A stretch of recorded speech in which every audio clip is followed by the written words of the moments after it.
What's going on, ladies and gentlemen? This is Ethan Buys 4 Hours to Lincoln. Depressing weekend, to say the least, for everything. Uh, I don't know where to start. I don't like to sound negative, but it seemed like everything our Huskers tried to do this weekend just went to shit. And I'm here to tell you about it. My Dolphins hit the shitter too, so it is what it is, I guess. But I'm a Husker fan, so I'm used to that as well. So please do me a favor, hit that subscribe button. Let's get started with the shit fest. We'll start with track and field, as they did good as they should have in the Graduate Classic, going up against multiple JUCO colleges, including my local one here, Butler Community College, where they had a champion in that. So let's get started. Let's talk about it real quick and see where this track and field team is, men and women. So Jenna Rogers, she cleared a 6-02.75 to win the high jump and move up to number 2 in Nebraska history. That mark puts Rogers at the top of the NCAA for the 2024 season. Rebecca Pecora and Brooklyn Miller notched second and third places in the high jump to take over the top 3 spots for the Huskers. Tyus Wilson is tied for 13th in the NCAA after clearing 7 feet in the men's high jump to win the event. Reed Nilsson finished second with a height of 6 foot 10 inches, 3 1/4. Then you have Mine DeClerc, hit the 4th best shot put mark in the NCAA, winning the event with a 57 feet and 3. That is the 4th best distance in school history from the Oregon transfer. Then you have Amelia Flint. She added a runner-up finish with the 54 5.5, cracking the all-time list at 8th and tying her for 12th in the country. You have Kaylin Meyer. She took home 3rd throwing for 50 feet 5.5. Kevin Schubert and Cade Moran finished 1st and 2nd in the shot put. Schubert's mark is ranked 4th in the NCAA this season. Then you have Felicia Williams. She grabbed the triple jump title with a distance of 42 3.5. That marks a personal best and the 8th best leap in the NCAA this season. Rihanna Phipps took 2nd with a jump of 48 1/4. Michaela Moore led the Huskers in the men's triple jump with the number 9 leap in the country to take 1st. Terrell Wilson finished 2nd with a 54.5. Nebraska claimed the top 3 spots in the women's mile, led by Berlin Schultz. If you remember, she was one of our best women's cross-country runners this year. The freshman from Lincoln clocked a 4-minute 50.13 to finish 1st. Bryna McQuillan and Cammie Miracle placed 2nd and 3rd with times of 4 minutes 59 seconds and 5 minutes and 2 seconds. Taya Skelton came in at 5th with a time of 5 minutes and 7 seconds. Abrielle Artley secured the women's 400-meter victory and her first time competing for Nebraska. Murray Fanesteel came in 5th with a personal best of 1 minute. The men's 400-meter Micah Moore finished in 51.20 to place 4th. Then you had Johanna Elvis and LaQuasia Stepney went 1 and 2 in the 60-meter hurdles after Elvis posted a personal best of 8.42 in the prelim, till Steinforth went on to win the men's 60-meter hurdles, clocking a personal best of 7.85 seconds. In the 800-meter, Haley Trotter and Zoe Accord produced top 3 finishes in her first meet as a Husker trotter, posted a Big Ten leading 2 minutes and 15 seconds, .20 on the men's side. Nico Schultz ran the 15th fastest time in the NCAA this season, crossing the line first at 1 minute 51 seconds, .55. Freshman Gabe Nash clocked a 1 minute 52 second, .26 as the runner-up. Ariana Walker ran a 24.86 in the women's 200 meter, grabbing second in the 600 meter. Corey Berg covered the track in 1 minute 27 to place fifth. Ashley McElmurray and Lorenzo Payson led the Huskers in the 60 meters, with McElmurray placing fourth in the women's race and Payson taking third in the men's race. Sam Kirchner cruised to the men's 3,000 meter win in 8 minutes 27 seconds. Colby Erdkemp added a fifth place finish, clocking a 8 minute 40 second. Emma Ralston placed second in the women's 3,000 meter with a time of 10 minutes 7 seconds. Trevor Acton and Sadio Finner provided top 5 finishes in the men's mile, taking 4th and 5th. The Husker men, Garrett Callan, Tyrell Pierce, Kavian Kerr, and Till Steinfort teamed up to clock a 3 minute 9 second in a 4x400 meter relay victory, the 8th fastest time in the NCAA this season.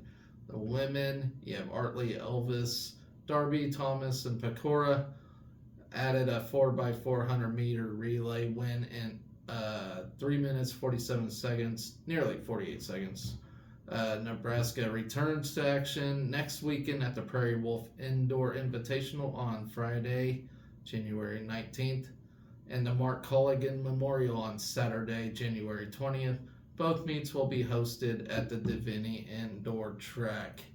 So our track and field team pretty much stole the spotlight this weekend, as they look like they're going to probably be our best winter sport up to date. So we had that. Men's tennis actually did pretty good yesterday, so let's go over that real quick. We do open up 2024 with 2 sweeps, one against Creighton, one against North Dakota. So we beat a rival and a 2 states ahead of us, or above us. So not a bad start for the winter section here, or spring, whatever you want to call it. We took on North Dakota first, start the doubleheader day. The number 3 Nebraska doubles team of Shunya Mariyama and Nikolai Saisoev had a dominant match over the Fighting Hawks, Fede Fiorda, and Christos Alex. Senior Mariyama and Husker newcomer Saisoev finished their match first for the Huskers with a clean 6-0 win. Next to finish was number 1 Big Red doubles duo Nick Weidenhorn and Enton Shep against North Dakota's Kevin Kua and Ethan Terry. Weidenhorn and Shep competed together in the fall and picked up right where they left off, securing another 6-0 Husker win and clinching the doubles point for the Big Red. Calvin Mueller and Lars Johan competed in the number 2 double slot and took on Fighting Hawks Jae-Ho Hong and Gerald Yazin. Mueller and Johan took an early 4-0 lead, dropped 2 to North Dakota, and bounced back to finish the match with the 6-2 mark. With the doubles swept in the 1-0 overall lead, Saisoev locked up the first singles point for the Huskers with a dominant 6-1, 6-1 win in the number 6 slot against North Dakota's Alex. Next to finish was Mariyama at number 4 up against Hong. Mariyama had a clean first set with a 6-0 game score. In the second set, Mariyama took an early lead and fought to take the second set 6-2. At number 2, Shep took down Yazin 6-2, 6-3. Johan played the number 3 slot and took his first set with a 6-3 win, up 5-4 in second set. The sophomore drilled an ace to seal the game set match and Husker win. At number 5, Christiansen defeated Fyodora 6-3, 6-1 in the number 1 spot. Mueller took on Kua, going 3 sets, but coming out on top 6-3, 1-6, 6-3. The 7-0 win for Nebraska was the first meeting between the Huskers and Fighting Hawks. Then later on that day, we faced off against Creighton. The 53rd meeting in the Huskers versus Blue Jays series. Weidenhorn and Shep got to work quickly as they defeated Creighton's Matthew Lanahan and Curtin Patel in the number 1 spot 6-3. Mueller and Johan clinched a doubles point for the Huskers with a 6-3 victory on court 2. And Mariama and Saisev's match in the number 3 double slot went unfinished. With the 1-0 lead going into singles play, the Huskers took the first set on each court. Shep was the first to finish and made the match 2-0 with a 6-3, 6-3 victory on court 2 over Patel. Weidenhorn then defeated Daijima on court 6, 6-4, 6-1, while Leo Lingquit bested Shin Enyu on court 5, 6-2, 6-3. Mariama stretched the score to 5-0 with a 6-2, 6-4 win on court 4 over Alejandro Gondini. Mueller was tied with Lanahan on court 1 with 1 set apiece, but topped the Blue Jay in the third set tiebreak 12-10 for the 6-4, 4-6, 1-0 victory. To close out the match and secure the 7-0 sweep, Johan defeated Zachary Kuo on court 3, 6-1, 6-7. So, next up, we'll host another doubleheader on Saturday, January 21st. We'll take on Omaha and Creighton. So another match up against Creighton. So 2 rivals there. They'll be held at the Sid and Hazel Dillon's Tennis Center, and parking and admission are free. So that's pretty cool. You get to watch some free tennis. There you go. All right. So with that in mind, of course, I talked about Friday's loss against Iowa. Hopefully the men bounce back from that. But today the ladies played Illinois, actually not too long ago from the time I started filming this. And another disaster. And did I say Illinois? They took on Minnesota. I'm sorry. But to begin the day, our rifle team are going up against Kentucky. And we still have no score from that. So that'll probably be for another time to talk about.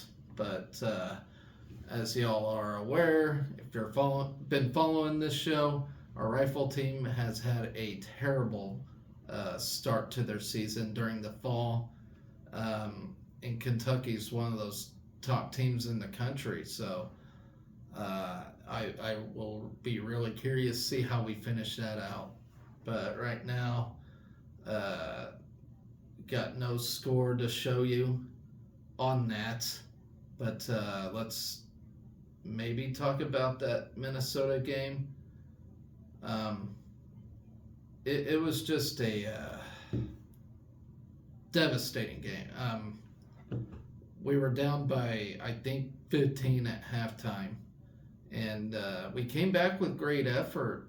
And we're on a run, and then Minnesota switched some things up, and we couldn't get a bucket to land. So it just comes to show, not only in the men's side is it hard to travel and win games, it's hard on the women's side to travel and win games. We got to figure it out. We can't just win home games. Yes, defend your home court is the first step, and we've been doing a great job with that. We have a great home court, but you got to learn how to go on the road and steal games. At least a quarter of them, maybe, because if not, I mean, I just don't see any dancing going on in March, maybe in the NITs, but if you can't steal any wins on the road, you're screwed. Bottom line. Uh, Natalie Potts again had a great game. Um, she was 5 for 9 on the floor. Didn't make a 3 pointer though, which is crazy. She had 4 or 6 total rebounds, which is good. Um, but yeah, she had a decent game. Then you had Alexis Markowski, 6 for 18 on the floor. Only 1 for 5 on 3 points. Uh, in fact, as a team, we shot 9 for 30 on 3 points. So we were doing what the men do. We were rushing the threes and just could not get a bucket to make.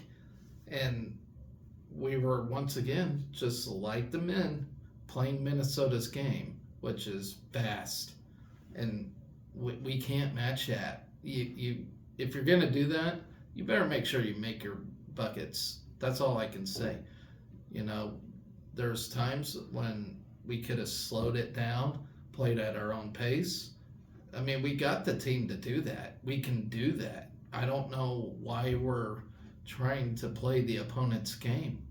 I don't know if it's a jitter thing, if it's on the road thing. I don't know. But, you know, it. Whenever we play teams like that score fast, that, you know, it, you got to still play Nebraska basketball, which is, in my opinion, the best way to play it is slow the game down and play great defense. That's, to me, it's Nebraska basketball for both men and women. So, uh, you know, if you guys got a different opinion, comment on the show below. But to me, it just watching the games. You know, like I said, I'm not a big basketball expert because I never played it in my life. But you know, I've watched plenty of basketball, and to know that you should, I mean, especially Nebraska basketball, you know, the best way it seems like we play is when we play at our own pace, play great defense, and that's the end of the story right there. We certainly did that pretty well against Purdue when we were guarding Zach Edey on the men's side. Anyway, you know, in fact, we just let Purdue take their shot. We forced them to shoot a lot of threes, which we should have done against Minnesota. We were just letting them drive in the paint there at the end. But that's another thing, you know, on both of these teams. If we just force opponents to go for threes, you know, and if they make one, it's not the end of the world. But, you know, a lot of times they don't make them, and then we drive down and get in the paint and make a shot. Which, in the women's side, we're excellent at driving in the paint. I don't know why we were trying to take so many 3-point shots. I mean, we're good at 3-point shooting, but not on the road necessarily. So it was a very complicated game to watch. But again, you know, the men and women are both having a great season so far, for what it is, for our histories, you know. I can't complain too much, but at the same time, it is aggravating as a fan that doesn't even know anything about basketball, pretty much. You know, I don't know. If I'm wrong, let me know, you know. But that's just the way I see it. So, very frustrating stuff to no end. But okay, so that leaves me to bring up what's going on next week. As tomorrow we actually get a day off, and I'll try to remember to give you guys the rundown on our rifle score, and hopefully we come out with a win in that. So, sorry, I had a wad there. So swimming and diving, they're still on their holiday trip in Hawaii. Their last day there's on the 17th. But so Monday we get the day off. I feel that's much needed for the whole athletics department after a really, really crappy week. Um, so on Tuesday, women's tennis opens up against UC Riverside. Um, then on Wednesday, men's basketball will take a road trip to Rutgers. It's going to be another tough one for them. Of course, for one, it's a road game, but Rutgers isn't too bad of a team. Then you got Wednesday, you got women's basketball playing Michigan at home. Michigan's a tough team with the Karen coach. um, so watch out for that one. That's one we need big time. Then you got on Friday on through Sunday, bowling team will be at the Northeast Classic. That'll be in Newcastle, Delaware. Good luck to them as they started the season, the winter portion, pretty good, taking second at their first tournament. Then Friday, as I mentioned, track and field team will be at the Prairie Wolf Indoor Invitational. That'll be another home track and field event, indoor track and field event. So hopefully we put up some nice numbers in that. Friday, it's going to be a busy Friday, by the way. Then we take on Minnesota in wrestling. Minnesota's ranked number 12. Should be a heck of a duel, another tough duel. Of course, it's a Big Ten duel, so nothing's easy in the Big Ten. I feel like all of Big Ten sports are just evolved to this monster as of late, and it's only going to get stronger once we get all those Pac-12 teams in here for next year. It's gonna be madness, and winning competition in anything's gonna be tough. Think about soccer. You got Stanford. Then volleyball, you got the Pac-12 teams in there, including Stanford. Football, Washington was just in the national championship. It's gonna be rough, but that's how it's gonna be. I mean, they've been saying we may have super conference one of these days. Where there's only going to be like 5 conferences and they're all going to be large and packed. I mean, welcome to the days of money making in the NCAA, right? I lost my spot there. So then that leaves us to Saturday, where Rifle Team will take on Georgia Southern. Then Saturday, as I mentioned earlier, the Mark Hulligan Memorial, another track and field event. Men's basketball will take on Northwestern at home. Finally, a home game against a tough Northwestern team. I'm gonna be honest. The men's basketball, well, men and women, it's gonna be tough. It's not gonna be a gimme from here on out. We have to win games. Let me see if I can pull up the whole schedule real quick for both I will here in a minute, but it's just gonna be tough. That's all I can say. And it's a lot tougher than I anticipated, to be brutally honest. And Northwestern, they beat Purdue, so gonna be a tough home game. That's all I can say. Saturday, men's gymnastics finally opened their season. 8-time national champion men's gymnastic team, who's actually been in the NCAA finals here the past couple years or so. So they'll take on Air Force, at Air Force actually. Then you got women's gymnastics, they'll take on Illinois at the Bob. Then Sunday, men's tennis will take on Omaha. Women's basketball will be at Penn State.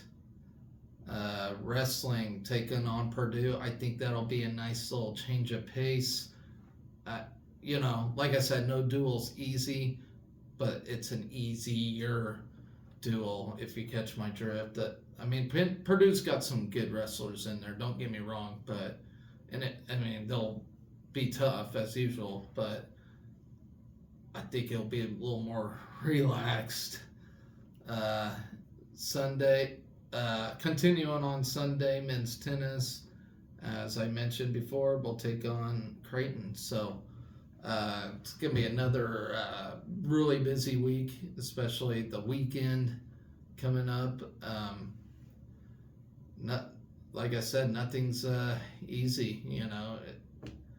Hopefully, we have a better week than we did this week.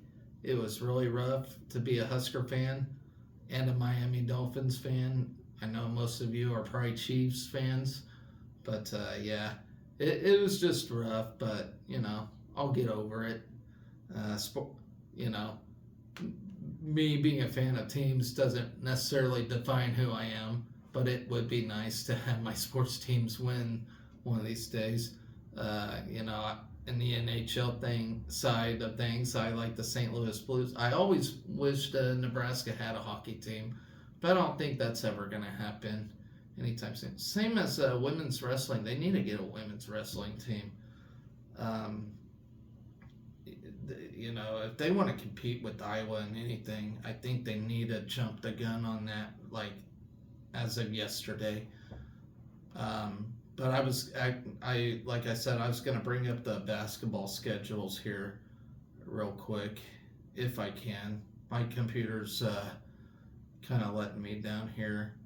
Hold on, guys. I promise I'll get it up. I don't like awkward silences on this show. All right, here we go. All right, so like I said, we played Minnesota. So we're down to 1, 2, 3, 4, 5, 6, 7, 8, 9, 10, 11, 12. So men's side, we got 14 games left. All right. Our current record is 13-4 overall. We're 3-3 in the Big Ten right now. Okay. So it's still technically early, but we are past the first quarter mark of conference play. So there's only 4 games left till we're halfway through conference mark. So, a good ratio is 3-2. Win 3, lose 2. Win 3 to maybe give us a low end. And that's a maybe on the NCAA bracket. But, nothing's promised. But, definitely we got to win more games than lose, We're at Rutgers. Then we're at home versus Northwestern Ohio State. Then we're on the road at Maryland. Then at home against Wisconsin, where we can have a chance to avenge a loss. Avenging losses is always a good thing. Then we're back on the road at Illinois, at Northwestern. Not an easy task. Then back at home versus Michigan and Penn State. I think we should be able to win those. Then you're on the road at Indiana, which will be tough. We beat them at home. They may even the series out there. Then we're at home against Minnesota. Again, another chance to avenge a loss. Then back on the road at Ohio State. Then home against Rutgers. Then at Michigan. So there's chances to avenge losses. So, if we can at least avenge our losses at home, How many road games do we got left? We got 3, 5, 6, 7. We got 7 road games, 7 home games. So say we went 7-7 there. We'd be 20-11. So that would maybe put us on the low end of the tournament. So we got to steal some road games. I don't feel like the committee, the voting committee, whatever, really respect a team that can't get a road win. So we have to steal some. So we got to do better than 7-7 to close out the season. That's for sure. I would think 9-5, 10-4 would be really nice. Uh, but yeah, better. I'd say 9-5 or better uh, to close out the season um, would be tremendous. And there's a reason why we're not ranked, guys. I know a lot of us have been wondering why we ain't ranked. Well, losing 20 points to Iowa on the road certainly did not help. And that kind of sucks. We don't have a chance to avenge that loss, to break it even with them. So that hurts. Then you got on the women's side, there's only, let me count real quick. 1, 2, 3. There's only 12 games left on the women's side, regular season games anyway. And not to mention, men's basketball. If we get in the Big Ten tournament, I think you got to be top 8. Definitely got to get a win in that. Definitely have to. So right now we're playing for seeding in that. And 3-3 is not a very good record. We got to figure that out. But women's basketball, there's 12 regular season games left in that. We got 6 home, 6 away. So same scenario, you gotta steal some on the road in that aspect. So yeah, definitely same scenario in that. And it's crazy how so we're right now 12-5 and 4-2 in the women's side. So you gotta win games. Gotta win more than you lose. Simple as that. And you gotta have a lot more wins than lose. That's all I can say about that, guys. So what do? You buckle up and you put on your big boy pants and you get the wins. That's all I can say. You just go out there and play ball. That's all I can say about that. So, in conclusion, guys, I don't really have a conclusion. It's been a really, really crappy week for sports and nothing to get too excited about right now. So, unless we can rack up some wins in basketball and wrestling, our team can figure out a way to not be so flat like we were against Iowa, where we should have. I knew we can all wrestle better than that, but I think there's a mentality when we're up against Iowa that just makes our brains explode. I don't know, guys. I've been yakking for too long about this, but like I said before, please, if you like the show, please subscribe. Hopefully I'll be happier. Hopefully I'm more uppity about things. But this week just showed us a lot, and just didn't look too good for any of our sports, unless you're a huge tennis fan. Which no disrespect to that. If we do great in tennis, awesome. I'll celebrate that. But yeah, for our bigger sports, basketball, wrestling, that, man, it was just brutal. But great job by the track team too as well in that regard, guys. So anyways, I'm gonna get off here. I gotta get ready for a cold ass week at work that I have to be out in. So not gonna be very fun for me. So anyways, guys, be excellent to each other. Go Big Red.